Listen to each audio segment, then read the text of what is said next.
Welcome to another episode of the Fair Podcast. We're here with Kevin Christensen. How are you today, Kevin? I'm doing very well, thank you. Thanks for joining us today. I wanted you to sort of introduce yourself a little bit, give us a brief background of who you are and how you got involved in Mormon studies. Well, I grew up in the church. I grew up in Bountiful, Utah. I graduated from Viewmont High School and went through seminary and was active in church and a very active family. Everybody going on missions all the time, but I didn't really get involved too much in the intellectual side of things. I got a testimony in my third reading in the Book of Mormon just before my mission, and I was reading Ether 12:39, when he says, and then shall you know that I have seen Jesus face to face, and he spoke with me in plain humility as one man speaketh to his friend. That just really powerfully hit me. I felt like that really happened. And that what that meant Jesus was real, that he'd been resurrected, and that Moroni was a real person. And then on my mission, I went to England and started running into people for whom the gospel was not as obvious as it was to me. And that was just an ongoing question. I started to wonder about that. Why is it that we can be looking at the same thing and have a completely different experience? And started collecting scriptures that eventually, led to things like that. But it was on my mission that when I was working in the Morecambe, which is near Lancaster, and I was a district leader for a few months up there, and we had some elders up in Kendall and went up to Kendall to visit them. And I remember they loaned me a book by Hugh Nibley, An Approach to the Book of Mormon. I hadn't read Nibley before, amazingly enough. And I took it home for a P-Day, and I thought, well, I'll just take it to the bathtub and I'll read the interesting chapters. Yeah, I think a lot of missionaries probably are introduced to Nibley. I was first on my mission. I hadn't read much on that anyway. Yeah, but so I took the book to the bathtub, and is this old cast iron tub with cloth, the claw feet and everything. Right. And I started reading, just bouncing from chapter to chapter, and I read the whole book. The water got cold. I couldn't tell. I didn't care. I was just so powerfully impressed. My mind was just expanding, and I just felt like here's this whole world of Book of Mormon stuff that I hadn't tuned into before. But it was important that I had an investigator had said complained about the Book of Mormon about a year before, and he said, I just don't buy into this story of King Benjamin's discourse. He gives the talk and everyone's converted. He says people aren't like that. Not everyone would make the covenant. They all wouldn't, do that. Some people wouldn't believe. And at the time, my best answer was, it was a good speech, which wasn't very good. I put it on the back burner. And when I read the chapter in there on the ancient coronation stuff, it just really leapt out. Yeah, this is it. This is, it's a ritual. Give her just a quick snapshot of what Nibley was talking about as far as how he put King Benjamin into the idea of a coronation ritual. Yeah, it's that breakthrough chapter in that book, and it led to, there's that huge book that Farms put out on King Benjamin's discourse that, all kind of derived from that. But just seeing it as a ritual where it's a coronation, the king calls together all of the people, throughout all the land, which is come tomorrow, which means it's a small land. And Nibley pointed out that there's 36 things that happen in a coronation, and they happen in Benjamin's discourse in order. And the climax of it, this investigator was complaining about, that everyone's converted. Well, then Nibley pointed out that as part of the coronation, the thing is the acclamatio, where everyone is supposed to all fall to the ground at the same time and all with one voice make the covenant, to honor the king. And so it's in a ritual context, it all makes sense. This sort of thing, putting it in the right context, you'll see things you wouldn't have seen before. I came back with this hunger to read everything of Nibley that I could find. But I had other questions too, and I started accumulating prophet tests. First of all, I was reading especially the Bible for as many tests for true prophets as I could find. And I come up with about 28. True and false, they're all neatly paired, so they're very easy to use. And I thought, well, this just makes it more obvious to me without explaining why it isn't obvious to the people I'm trying to convince. And I realized I've got all these tests, and anyone can look at them and say, so what? Well, what else is going on? It's not just what we're looking at. Right. So then I studied a bunch of reasons why. Well, what are you supposed to do to see truth? And I collected references on this, and I thought these are interesting. They're saying, you're supposed to be interested. And how often did we hear not interested, and it's how you investigate. Are you seeking to make a man an offender, or are you trying to find out whether things are so? So the attitude and the actions of the investigators makes a difference. And that helped. But then I started looking at the things in the Bible where people were justifying rejecting a biblical prophet. And this is where I had another breakthrough. I collected about 70 of these. And I realized that I was hearing all of these still. It brought the Bible to life for me because I realized all of this stuff was still going on. And then if you put together the list of arguments for rejecting next to the tests, I realized that we're looking at the same person and seeing something very different. One will say, gee, he's got pretty eyes, and another one say, yeah, I don't like his nose, he's really ugly. And it's of the things that there are to look at, they're noticing and valuing different things. This is an expression from Ian Barber. So I started thinking I could write an article about this, and I spent a few years trying and actually sent something to the Ensign, which did not work out. I was explaining this out to my sister-in-law, and she said I needed to read Structure of Scientific Revolutions. Uh-huh. So I went out and got a copy of that, and then, my copy is extremely dog-eared. So I've used it a lot. And because I realized I was seeing, I was experiencing in the Bible the same thing Kuhn was talking about. And later, when I was getting my English degree, I actually wrote a paper called The Structure of Poetic Revolutions, where I looked at Wordsworth's introduction to the 1805 lyrical ballads, and I noticed that Wordsworth was appealing to the same values that Kuhn talks about in deciding on a paradigm. He's trying to sell a new kind of poetry, so we should change the kind of poetry we're using. He's appealing to the same values that Kuhn was talking about. When I read Walt Whitman's preface to the 1856 Leaves of Grass, he's also appealing to the same values. So it's not a philosophical thing, it's a human pragmatic approach to deciding between paradigms. And I find that if I'm aware of that, then it helps me ask fruitful questions. What did you end up doing? So you got home from your mission, and as far as a career, I understand you're a technical writer. Yeah, I'm a technical writer now. I kind of wandered around for a while. I suffered from inappropriate role models for my personality type. For a while I was trying to go into business, and that just didn't work for me. I thought about being a teacher, that didn't work for me. I thought about going into classical guitar, and I ran into my limits as a musician. But at one point I got very obsessed with science fiction, and I wrote 2 science fiction stories and sold them twice each within a period of 2 weeks. And I met Orson Scott Card, at that point, and sold him a story. And I thought maybe I'll be a science fiction writer. That didn't work. I'd been working construction for a while, and there was a recession back then, and that bottomed out. But I owe my career to my wife, who grew up graduated from high school in San Jose, and she had a friend in San Jose who was a technical writer. And Shauna called up her friend and found out about a certificate program in technical writing out there, and told me about it, and we just knelt down and prayed. This was in November of '82. We knelt down and prayed together and looked at each other, and we both felt like it was the right move. And on December 31st, we up and left Utah and went off to California, neither of us having a job. We were going out there like Okies. We actually had some furniture tied to the back of the U-Haul van, that it wouldn't fit inside. And eventually I got started in tech writing out there. And my actual professional career didn't start until I was 30, but I've been doing it now for like 26 years now. And that's interesting. When did you get involved with publishing in Mormon studies? Because I know you've written things in Dialogue or in Sunstone, and also in the Farms Review. How did you get into publishing in those venues? Well, the first thing that I did was for Dialogue, and that actually was connected with the only crisis of faith I've ever had. Let's talk about that.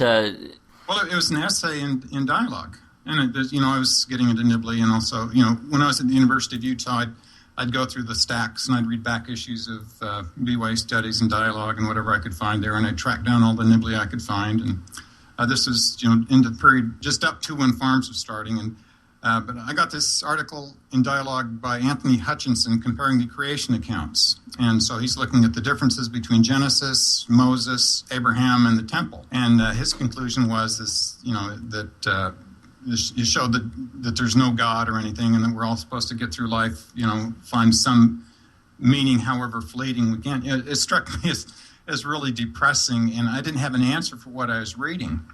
Sure, didn't he basically say they were all mythical, right? Completely mythical. And he's saying like Joseph Smith is just expanding in the seams between the J and the P accounts and things, and he's not seeing any inspiration whatsoever. Okay. But in the article, the thing that really saved me was in the article he had a diagram of the Hebrew cosmos, and you occasionally see this, and it's this very literalized view of, you've got the firmament, which is this rigid firmament above, and there's windows in it, and there's the waters above, and then there's the four pillars of heaven, and then there's the flat earth, and then there's the waters beneath. And they'll say, this is how the ancient Hebrews envisioned the cosmos. Right. And I was looking at that picture. This is like the third day after I'd read the essay, just kind of trying to, how am I going to deal with this stuff? And I thought, I've seen this image somewhere before. Where was it? Where was it? And then it comes to me.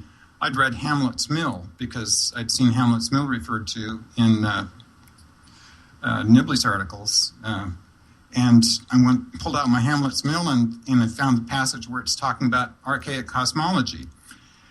And this literalized image, that we see the diagram, and people still publish it and say this is really what the Hebrews believe, that the language in Hamlet's Mill talks about this flat earth in this section of the sky through which the planets move, and above it they would conceive waters above, and beneath it the waters beneath. And that's where they say the flood waters came from there, right? And so and then they also have the idea of there's one, they knew about the precession of the equinoxes, and that there's one star, that in the rudder of Canopus, that their name for was Kalabadaman, the heart of the south, Kala, right. That which of course resonates with, and that sort of, for me, it just opened up the sense that underneath and beneath and behind what we have in Genesis, there's something else, and that something else touches what we have in the Book of Abraham, and there's. And so I wrote the article that appeared in Dialogue, and I actually sent it off to them, and I didn't hear for such a long time that I'd forgotten that I'd written it. And that came back, and I revised it and sent it to them. And one of the editors thanked me for writing it, because she said she'd been having problems with the essay too, and thanked me for what I'd written. So I felt like, I've done something worthwhile. But around that time, Farms was starting up, and I was reading all of the Farms essays that I could. And then at one point, there was a notification about the Journal of Book of Mormon Studies, and I'd just been assembling an article for a Sunstone presentation on the Book of Mormon and near-death experience research. And I sent that, and it was published. And I'd read the Roberts study when it came out, and then later... You're talking about B.H. Roberts? Yeah.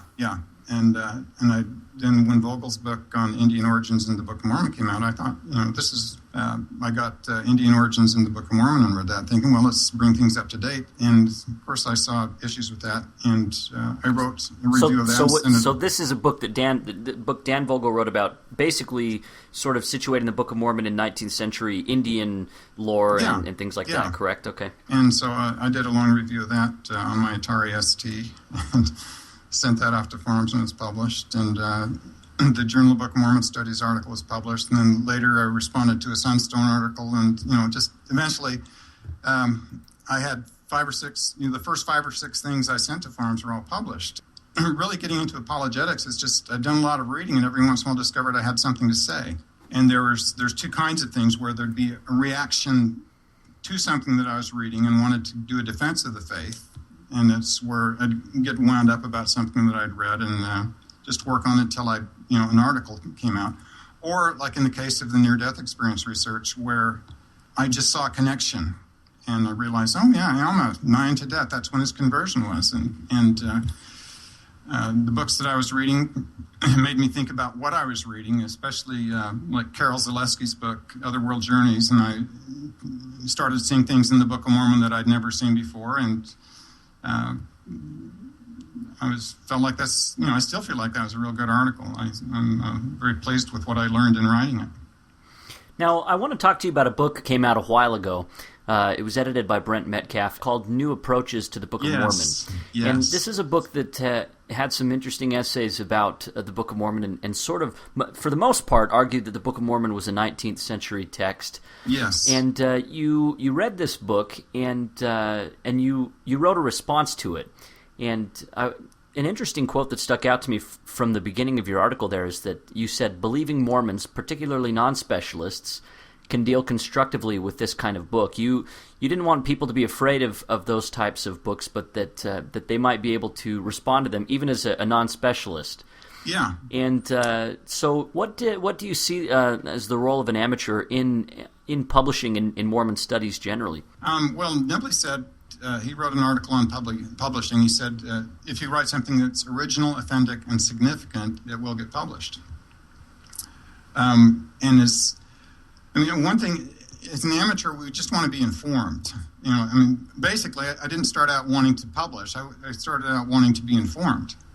Right. And just eventually, on occasion, I'd find out that I had something to say that I recognized myself. Oh, this is original, authentic, and significant. I wasn't thinking in those terms, but looking back, that's what happened.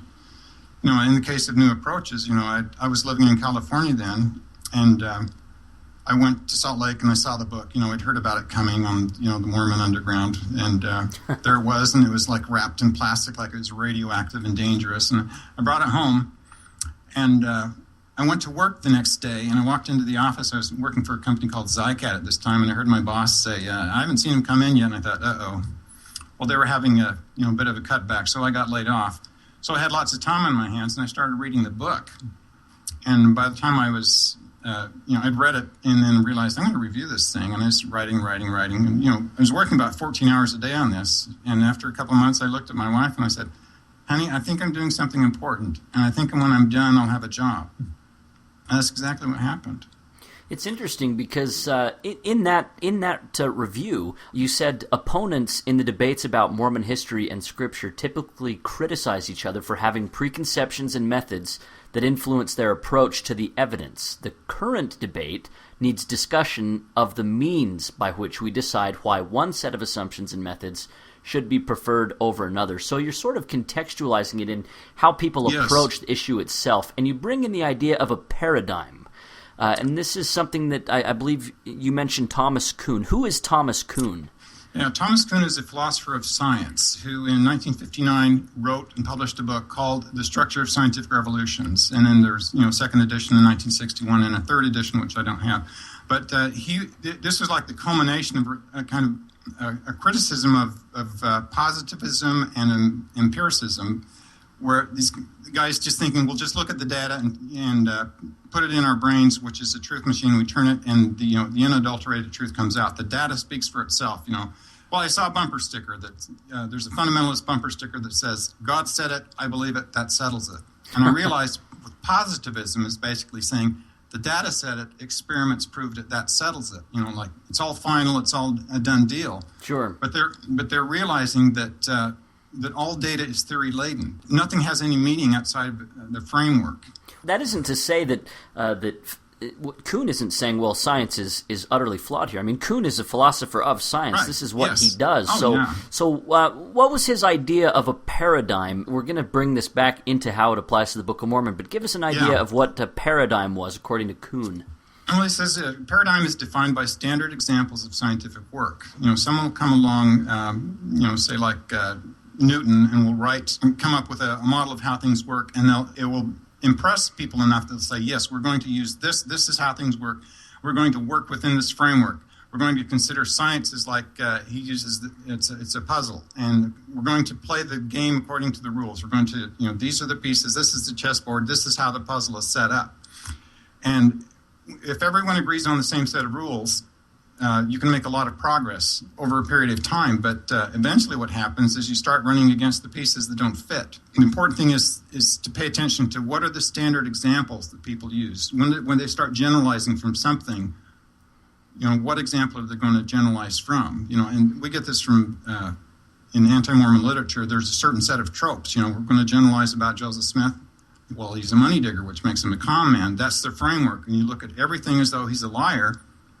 That colors everything. Not only colors everything, it tells you what you're going to notice and what you're going to value and what you see. Right, and they'd say likewise, if you approach him as a prophet, it can help dictate the way that you interpret what you see in the record there. Yeah, so then we have competing frameworks, and so then the tricky bit is how do you decide which one is better? And in Kuhn's book is the thing that I found, aside from explaining how paradigms work, is the chapters where he talks about, when you start to have problems that you can't solve within the paradigm, and things start to get kludgy and complicated, and then there's a loosening of rules, and then you've got some mavericks out at the side that start saying, well, maybe this will work better. And so Einstein comes along and with relativity, and he says, this is going to be better a better paradigm than what Newton had. And he also wants to be able to also explain why Newton's paradigm was as successful as it was. And so there's these kinds of arguments that they're saying accuracy of key predictions is one. I kind of summarized it. It's going to make certain predictions and will be reliable and accurate, and it will be comprehensive in its explanation. It'll have different fields of knowledge that it's going to bind together, and it'll be coherent. All of these bits will fit together. It will be fruitful. That is, you try it on for size, you get inside it, and you find out that you discover things that otherwise you never would have seen. The simplicity and aesthetics of it, that it just makes sense. His example is when he talks about the thing with Copernicus is that it wasn't as accurate as Ptolemaic astronomy, but it was so much simpler that it held enough promise, at least say, until Kepler comes along, and Kepler revises. Copernicus had the idea of circular orbits, which made it less accurate, but then the elliptical orbits made it more accurate. And then the new paradigm says, yeah, let's go for this. So there's also future promise. And one thing that I realized just recently I hadn't been emphasizing enough is the idea that it's something that's testable, that you can generate puzzles. You can, if you have an idea for how things work, but there's no way to test it, it's not a very good paradigm to work in. It's just kind of sitting there. So you've basically sort of outlined what a paradigm is, and there's a problem that Kuhn brings up where paradigms can't be particularly verified with certainty, and he gives two reasons. The first being that future discoveries can conflict with what the present theory is.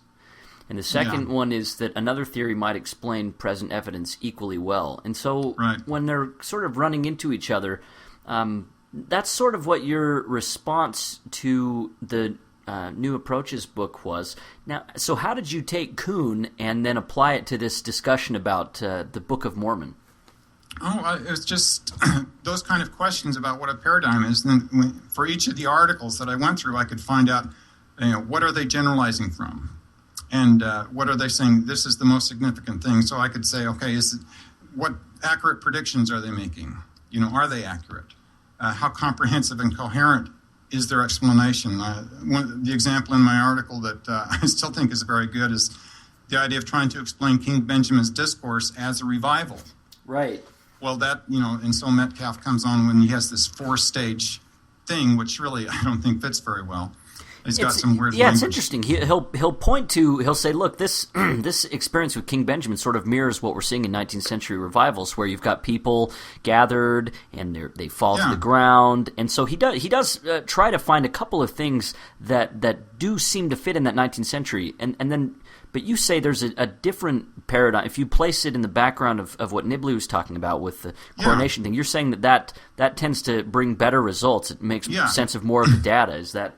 Yeah, it's more comprehensive. It's more coherent. There's if you read the book on Benjamin's discourse, it's not just Nibley's on the coronation. They come along later.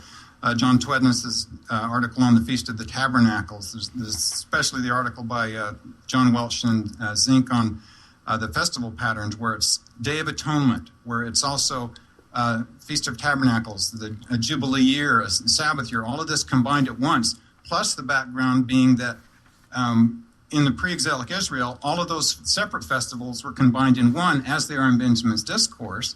And then, since I've written my article, there's been things pointing out a Mesoamerican context for this, like the San Bartolome murals, which are contemporary with the account of King Benjamin, and within a couple hundred miles of where it was, where they show the coronation on the tower, and there's the creation themes and everything. So it looks very good as a Mesoamerican event. Okay, so it's a matter of weighing things. You can put it on either side, and someone say, well, since there is no God, none of your evidence counts. But that's that's not dealing with that specific criteria. Is it more the accuracy of the predictions? Is it comprehensive and coherent? How much does it explain? Well, Nibley's has a 36-step pattern. Metcalf gives a 4-step pattern. 36 is more than 4. Right. And and there's more going on besides that. The chaosmus and everything else, and also actually having something to say. To have a discourse. Okay, here's this pattern, but is it meaningful? Does it touch people's lives? One criticism I've heard about the paradigms thing is people try to say that you're being sort of relativistic, that you're taking some sort of relativistic approach to truth that Kuhn would disagree with. Have you heard that at all? I just actually got that the other day from Dan Vogel. Yeah, I mean, what do you say to that? I've answered him at length on that. I don't think he understands Kuhn at all. To call it relativistic is silly.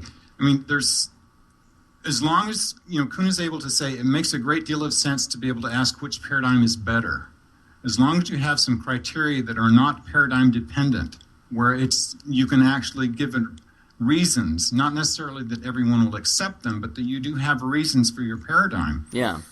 That you can say it's these predictions are more accurate, and I think these are important ones for it's more comprehensive and coherent. It's fruitful. I'm finding things that I never would have seen otherwise. It's simpler, and it's the future promises there. If I can make those kind of arguments, then I'm giving reasons for my belief, and it's not. I'm just saying, well, it's because it's orthodox. Right. It's this authority figure, or it's that authority figure. It's I'm not just saying it's because it's the Orthodox religion. A lot of times when you're aware of that, if someone is arguing, Kevin's wrong because of this label, or Kevin's wrong because of, relativistic, that's really applying labels. Well, back it up. If you're going to say I'm relativistic, where's the evidence? And there isn't any. His attempt, I guess, once in Sunstone and once on his website to try and dismiss what I was doing. So I feel like I've responded to him at length and in detail. In the Sunstone essay and in the Farms Review in 16.1, I feel like I've answered that. To call it what they're trying to. They're upset that they can't force people to believe what they believe. They just want to be able to say, I've taken this data and I've laid it out in front of you, and it speaks for itself. I've just applied objectivity and reason, and this comes out, and you shouldn't be able to disagree. Well, he would say naturalism, right? That's his whole... Yeah. And, I still think the best conversation I ever had with Vogel was when somebody said... it was on the other board, I think on ZLMB a few years ago. Someone said, were you disappointed with the response to new approaches? And he said, no, we had no illusions about the impact of a single book. And I piped in, the Book of Mormon was a single book. He got really upset about that. And he said, no, there's not the same thing at all. Because, the church has all of this, massive media empire and all these missionaries and all of this. And I said, yeah, but in 1830, the missionary program was Samuel Smith and a knapsack, and it was a single book that made the difference. Right. It's been longer now since New Approaches was published. That's the time that Joseph Smith had before he was killed. Another quality that you bring up in your discussion of going through criticisms of the Book of Mormon or whatever, or just dealing with a difficult issue of your own faith, you bring up the characteristic of humility. And can you situate that idea within an academic approach to the Book of Mormon or to Mormon studies? How does the characteristic of humility play into it? Pride. Just look back in the past. When like Alexander Campbell, who wrote one of the first responses to the Book of Mormon, and he's going to take on Joseph Smith and take his measure. It's a done deal. This is all you need to know about Joseph Smith. And you read that nowadays, and it's silly. Same thing with the Roberts study. You read that now. John Welch wrote his paper in 1985 answering all of B.H. Roberts' questions, and I did this other article on Bill Russell's thing. And just seeing as time goes by, things look bad, and there's just this sense. I think we have to approach it with the sense of being tentative. Nibley talked about the gas law of learning, that any amount of information will expand to fill any intellectual void, no matter how large. And, as an amateur scholar, I'm, outside of the university, and I don't do my work in libraries. I do it, just sitting here with my own books spread around me. And I'm acutely aware of my limitations, in language and things. And in most cases, I wouldn't dare publish unless I just had the sense that, well, here I'm making a contribution. I'm not an important guy. I'm just, a small fry. I'm a spirit carrier here. But I found this gem, and it's pretty. I think it's solid, and I like to get published in peer-reviewed journals because I'm a little insecure. I want to have somebody who knows more than me look at it and say, yeah, this is good.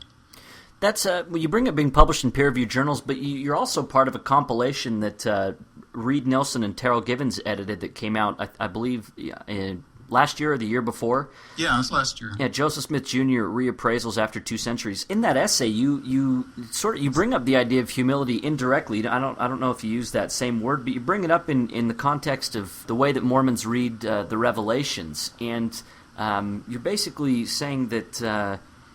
People that say, oh, Mormons today, you can't read the Book of Mormon that way because so-and-so read it differently than you back in the past. Yeah. B.H. Roberts saw it this way, so you should be tied, to his feeling. Talk about that, about the way that the Mormon community itself, the understanding of the Book of Mormon can change over time.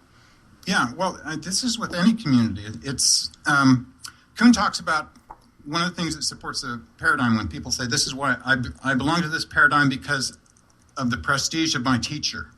Says that's one of the reasons. But if I look at that, it's basically I'm a technical writer in the electronics engineering industry, and in electronical engineering, hierarchy is a method for dealing with complexity in a design, and it's also, I noticed, it's a way of dealing with complexity here. We have there's a book that in Mormon circles I like to refer to as the big book of what to think. You know who I'm talking about. I won't be specific. No, but what will be? Yeah. No, who is it? Yeah, Elder McConkey's book, Mormon Doctrine. Yes. A big book of what to think. Well, it just gives you the answers, right? And so here we have all of this information. It's far too much for any one of us to handle, but if we can look at somebody, and for somebody like me, it can be, when I first discovered Nibley, this is so exciting. Right. Or there's an authority figure who seems to know what he's doing, and he's got the big book out there. And there's the assumption always, he's a black box. And he's processed all this information, and truth comes out. And he's talking about things that a lot of other general authorities, frankly, aren't. I mean, he tried to cover things that other people hadn't really talked about. So I think there was that novelty factor as well. Yeah. So, but thinking about hierarchy as a way of dealing with complexity, I might be using the hierarchy to deal with the complexity, but I can always look inside the box and say, well, what's going on inside the box? And the questions that we can ask of any boxes, is instead of the one, he's an authority figure, say, the questions that Kuhn asks about paradigms, is it comprehensive and coherent? What are the predictions that it makes? How accurate is it? Is it fruitful? What happens if you try something else? Will you see stuff that you never would have seen otherwise? How much promise is there in this? And I find by asking those kinds of questions, it's very helpful. Plus, the other things I did in the Paradigms Regained, I noticed that everybody is selective. What are people selecting? What are they leaving out? Everybody puts things in a context. Would another context be more telling? Right. It's sort of inevitable. In order to grasp something, we do have to make a selection, and we do have to associate it with something. And there's always room to ask those questions about everybody. Along with that, you've talked about the Book of Mormon as being based on in real ancient history, or as being inspired fiction. And Anthony Hutchinson, you mentioned his essay earlier about the creation accounts. This is a quote from him. He says, "We need to stop talking about the Book of Mormon's antiquity and begin reading its stories, considering how early Mormons would have understood them and relating their context to our own." And you agreed that it's interesting to look at the stories. It's great to look at how early Mormons understood the way that, how they understood the text can be important to us. We can also liken it to ourselves without really worrying about that. But you find the idea of the Book of Mormon as being an actual ancient record. You find that more appealing, and we've given some reasons here. Yeah. But you also, it's interesting to me that you also leave a little bit of room for people who maybe don't see it that way. And can you talk a little bit about that as far as people who find a lot of relevance in the Book of Mormon, even aside from those particular questions of antiquity? Yeah. Well, when Alma talks about, he says, I know that you can't believe all of my words, but if you can make give place to even a portion of my words, if you have no more than a desire to believe. And that portion can be that kind of reading. I mean, I don't think there's anything wrong with that. I'm all for it, because I think the Book of Mormon does have things to say. And there are things that I think are fiction, like King Lear. I think King Lear is the greatest theodicy ever written. I think it's better than the Book of Job in terms of talking about dealing with the questions of, the existence of, unpleasant experiences in our lives and how, what that means. It's like it's an inversion of Jesus' parable. What profiteth the man if he gain the whole world but lose his soul? And Lear turns that upside down. It shows a man who has the world and loses it all, but he gains his soul. Right. And it has a truth because it's not pure fiction, because it's pointing towards something real. And this is what I got from Joseph Campbell's books on mythology, is that the myths have power because they are pointing to something real. That's actually appealed to C.S. Lewis as well. That's sort of some of the reasoning that brought him from atheism to belief in God. Here's a really interesting quote from you, and I want to get your reaction to it. It was you. Here's Kevin Christensen on Kevin Christensen. Here we go. You said, "The message of the Book of Mormon is sufficiently relevant to contemporary life that it should be possible for a person to read it for the purpose of likening it to ourselves without being concerned about historicity." I'd sort of like to hear you react to that. Well, there's things in it like I say, Alma 32 is this discussion of how to have faith. It's just as true applying it to any real life as it is to think, well, what's the historicity of it? I went down to I saw a Tree of Life conference down at BYU where Alan Christensen was showing this Mesoamerican picture of a Mesoamerican art showing a tree growing out of someone's chest. Well, I mean, that's very interesting in terms of historicity, but you don't need that to appreciate Alma 32. You don't need, and there are other stories in the Book of Mormon, I will go and do the thing that the Lord commanded, I know we'll prepare a way for you, or say the opposition and all things. All of these things, little stories like that, they can be relevant. Scott Card wrote 5 science fiction novels using the plot of the Book of Mormon up to Alma. Sure. And you can appreciate those without caring that the Book of Mormon is behind it. That there is something dramatic and human there. And there's, I was very impressed with Alan Goff's work on type scenes. That changed the way that I read the Book of Mormon, and just seeing, the way that the type scenes work. Someone wrote an essay looking, say, at Nephi's, the story of Nephi in light of Joseph Campbell's Hero with 1,000 Faces, so that the hero pattern that Nephi goes through, you can read it just as you would a myth because the mythic pattern is there. Right. And for the myths tell us how to live a human life. Right, and it's interesting because, as we've talked about, for you, antiquity is still, for you, an important aspect of the Book of Mormon. And why is that? Because what is real is binding. That's part of it. And the other thing is I see more in the Book of Mormon when I read it as an ancient book. I see things that I never would have seen otherwise. I'd read the Book of Mormon, before I'd read Nibley's book. I'd read the Book of Mormon probably 5 or 6 times, and never being able to do anything but likening it to myself. Reading the proof text and the stories and things. And but when I read Nibley, I realized that there's stuff going on that I had no idea was there. And then later, when I read Sorensen's work and Brant Gardner's work and Larry Paulson's, there's this sense of I just see far more in it.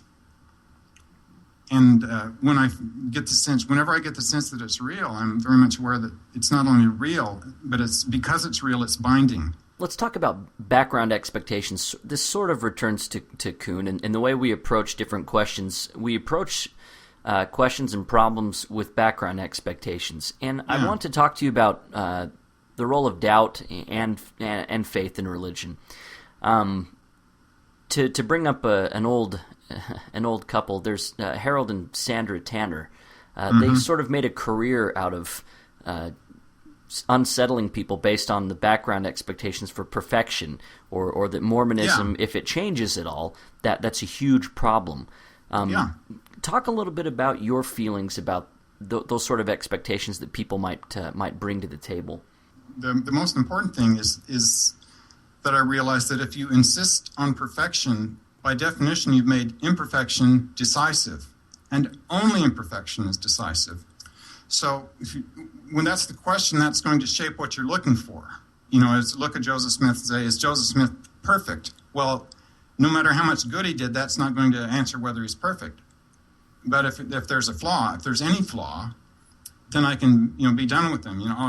And anything that even looks bad, it doesn't even matter whether it is bad. It's just because when I've decided to judge someone against that standard, I'm also assuming that I'm capable of making that judgment. And I think that's nonsense, because I've been wrong about so much that I tend to want to slow down a bit.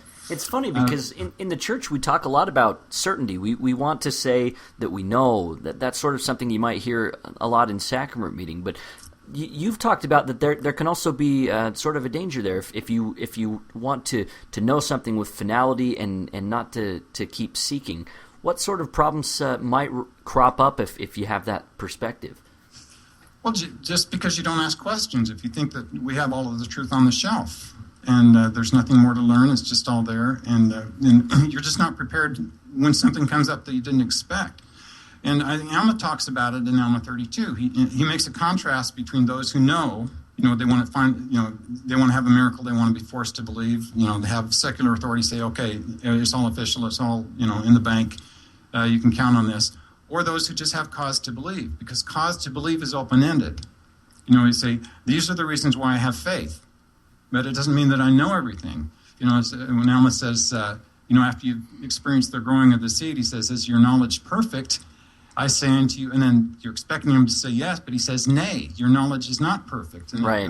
I've embraced that because it gives me this sense of, that there's more to learn, that I can take shocks. I can, find out about things I didn't know about and just think, oh, that's interesting. I didn't know that, instead of shattering. I once wrote in one of my classes, I used the image a teacher liked. I said, it was as though a crystal tornado coughed. You have all of this energy and then just jarred and then shattering to pieces. And I've seen this quite often. And, you hear people come in and tell their stories that, I was a believing Mormon, la, la, la. And then I ran across this information about, whatever happens to be polyandry and this, something like that. And that's it. And that's all they care about. They found the imperfection. And I use this quote from Betty Edwards' book, Drawing on the Right Side of the Brain, a lot because it ties in. Imperfection being decisive is important. And Betty Edwards points out, just in dealing with art, that our brains are wired so that the things that we think are important, we see as larger than they actually are. They seem to convey more information, so our brain actually makes them bigger in our head. And so if we drop that standard of expecting perfection and say something different, my thing is it real? If I'm saying, is Joseph Smith's inspiration real, is a very different question than saying, is Joseph Smith's inspiration perfect? It points me in a completely different direction. The whole, it's a much broader thing to look at, and right. It makes me work a lot harder. You've brought this up in tandem with Joseph Smith's quote, where he talked about creeds. The problem that he had with creeds is that they set up stakes and they say you come this far and you don't come any further, and then as soon as something comes along that sort of disagrees with that, you fly to pieces like glass. So what would your advice be then, as far as people who want to have confidence in God but might have doubts and things like that? I think ask what is real instead of what's perfect, because we can see things that are real, that are definitely real. There's real power in spiritual experience. There's things that we can find in scholarship. The story that I told in my dialogue article was when I was a kid, when I was like 4 or 5 years old, almost as young as I can remember anything. We went to the Cleveland Lloyd Dinosaur Quarry in southern Utah, and at this point there was no improved roads. We just went out there, and it's all just desert and gullies, and car bumping and kicking up dust behind, and there's rocks clinking off the bottom, and we get out there, and there's no museum or anything. There's just a couple of paleontologists, a couple of students out there, and they're working with dental tools and brushes on the rock. And I'm just a little boy, but I can look and see the rocks, and the rocks, they're bones. And I know the bones are real. So over the years, I read all sorts of stuff about dinosaurs. and most of the stuff that I learned for the first 20 years was wrong. But that doesn't change the fact that the bones are real. The things you learned as far as like the age of the earth, or yeah, well, just that could be a separate question. Just the fact that here's something real that I'm going to, no matter what else changes, like I talked about when I was a kid, the brontosaurus was the dinosaur. Well, there's no such thing. It turned out that an eager fossil hunter put the wrong head on the skeleton. Right. And also they figured out, these things are warm-blooded. They didn't drag their tails. They carried their tails erect. They weren't in water. They ate pine needles. Everything about the sociology, about their behavior changes except the fact that the bones are real. It's just the sense of something's real. If I asked if Joseph Smith, if his inspiration is real, I can look at the Book of Mormon and find all sorts of real things, or look at his discourses and find all sorts of things that are real.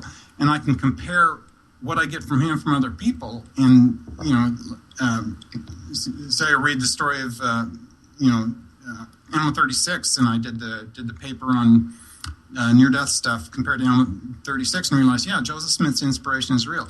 That doesn't answer every question, it doesn't solve every problem, but there's something going on. There's something. For me, it's evidence that there's a reality behind this, and it's a separate question from perfection.